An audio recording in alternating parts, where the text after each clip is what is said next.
For the past decade, the preseason favorites to win the NBA championship has either been the Golden State Warriors or, whichever team features LeBron James.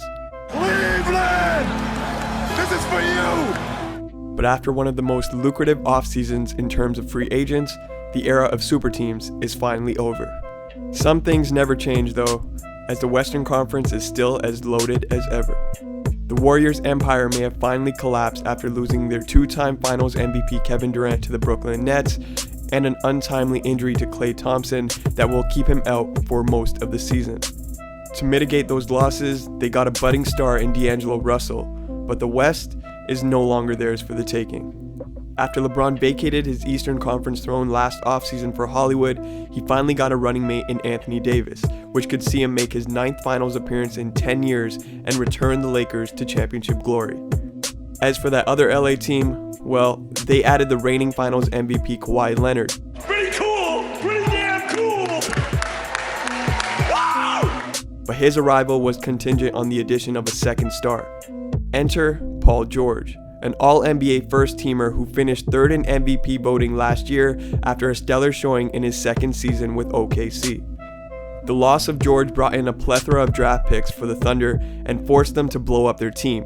That meant sending their former MVP and perennial triple-double machine Russell Westbrook to Houston for the aging All-Star Chris Paul. The move reunites Westbrook with another former MVP, James Harden. The childhood friends and ex-Thunder teammates are now feared to be the most lethal backcourt in the association. All this player movement also opens the door for other teams in the West, such as the Nuggets, Jazz, Spurs, and Blazers, who were simply outmatched by the Warriors dynasty in years past. And that's just the West. Over on the East side, Kyrie Irving decided to leave Boston to return close to home and join his best friend Durant in Brooklyn in hopes of building a dynasty of their own. It's going to be a great ride. But those aspirations will likely have to wait till next year for KD to return from a devastating Achilles injury.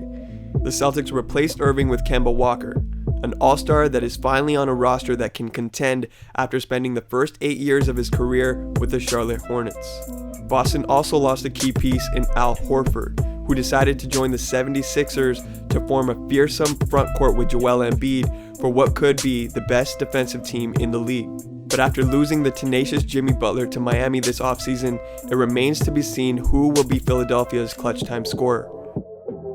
Of course, atop the conference, we still have the Bucks and the reigning MVP, Giannis Antetokounmpo. Milwaukee added a sniper in Kyle Korver to help spread the floor for Giannis, but they also lost their former Rookie of the Year Malcolm Brogdon after he left for Indiana. Finally, we have the defending NBA champs. We the North are now we the champions, the Raptors, the 2019 NBA champs.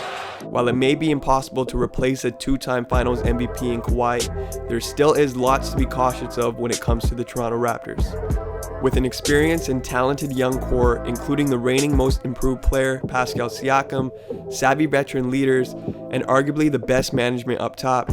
But we wanted to win in Toronto, and we have won in Toronto! Yeah! There's no telling how far the Raptors could go this year.